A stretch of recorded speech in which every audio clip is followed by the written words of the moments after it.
All right, stand still.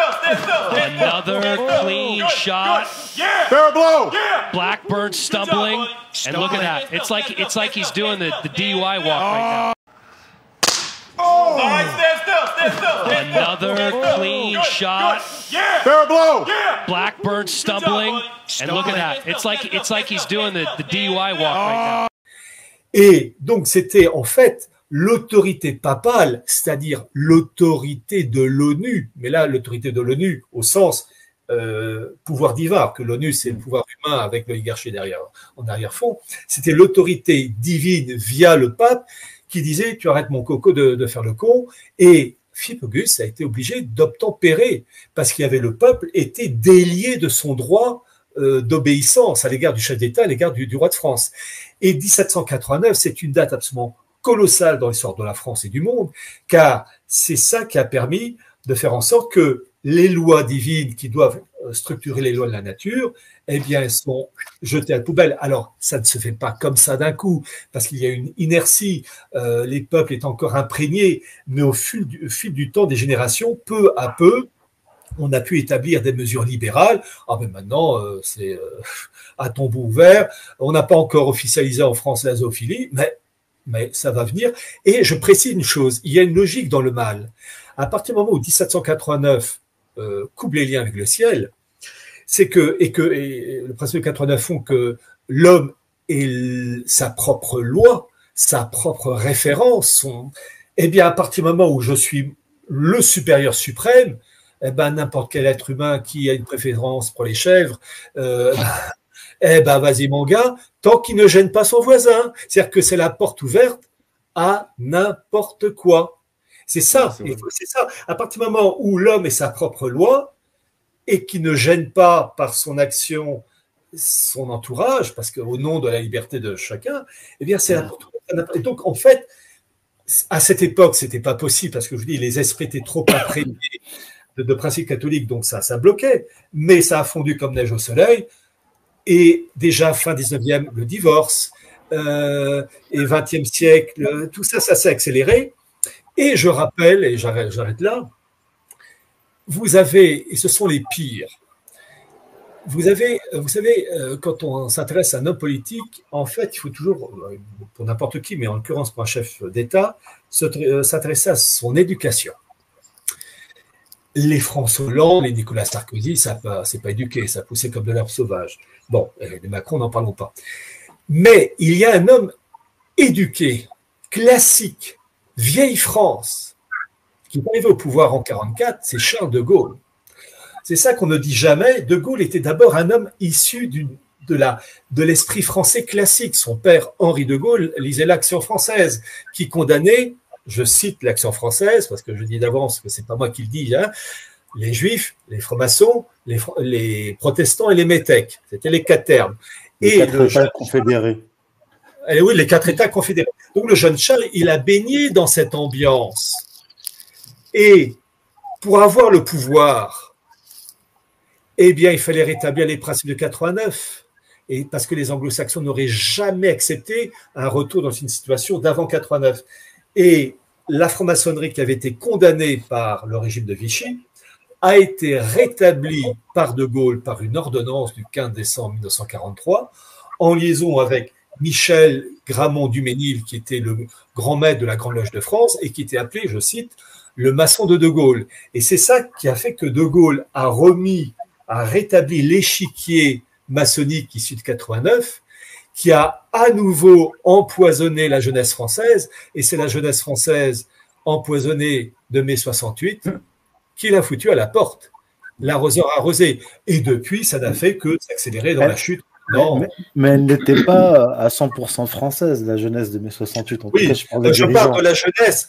Les dirigeants étaient une écrasante majorité malgache. Non, parce que maintenant, de religion bouddhiste. Avec un thé de shintoïsme quand même, il ne faut pas l'oublier. Hein. Alors, on aura le temps de parler du lobby malgache aujourd'hui ou pas, non?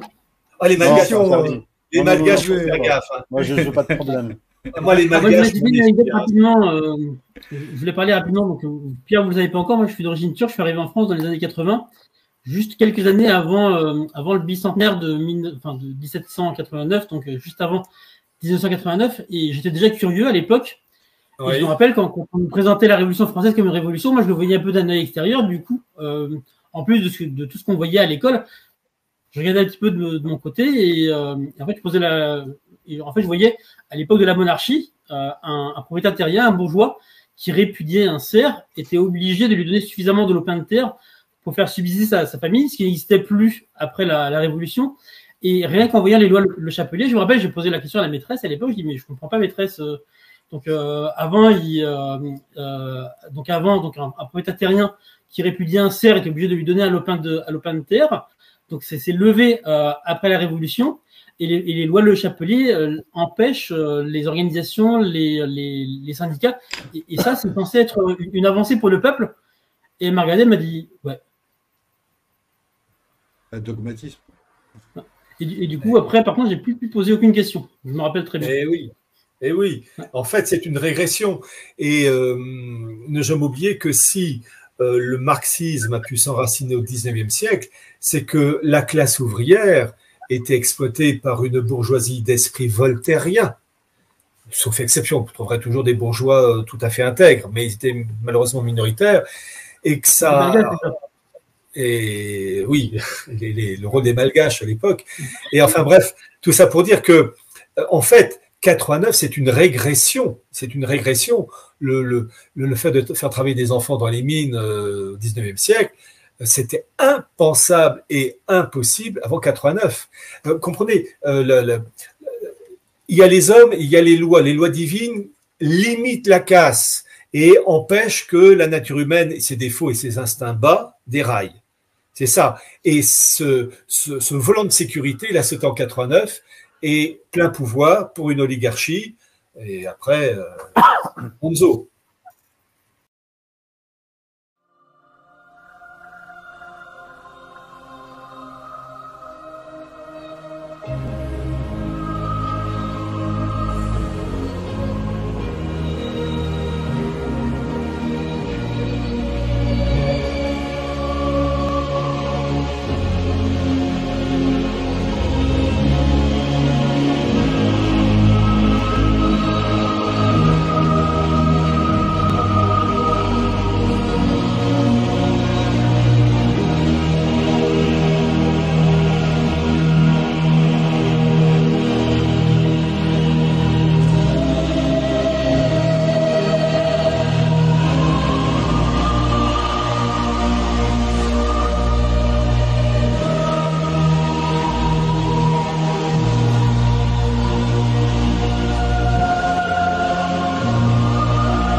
Aujourd'hui, il devient plus difficile d'apparaître allié des États-Unis que insensible à leur puissance.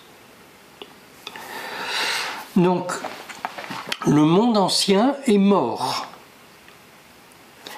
Ou en voie de mourir. Non, je pense qu'il est déjà mort. Je pense que ce phénomène ne va pas rebrousser chemin. Ça va continuer dans ce sens-là. Ça ne va pas retourner vers la puissance des États-Unis. Je pense que cette puissance n'existe plus.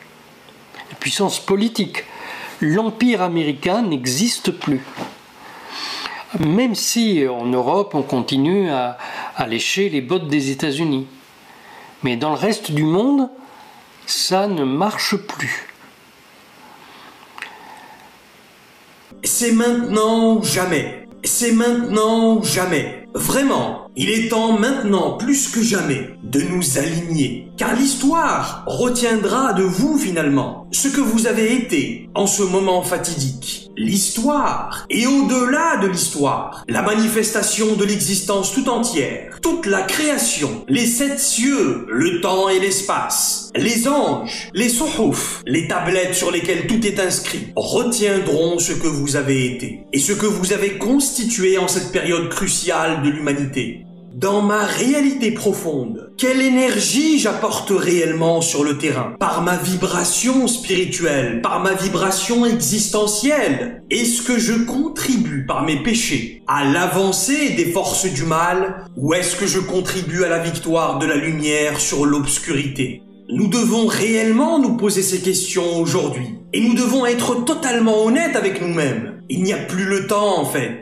C'est maintenant qu'il faut se ranger. C'est maintenant qu'il faut s'aligner. Écoutez, vous avez tous une version idéale de vous-même, à laquelle vous pensez tous les jours. Vous savez, la version de vous qui ne fait pas tel ou tel péché. Oh, si je ne faisais pas ce péché, je serais comme ça et je serais tellement mieux. Et ma proximité avec Allah serait tellement plus grande. Et je pourrais faire des invocations pour moi et pour les autres. Et ainsi voir de mes propres yeux ces invocations être exaucées.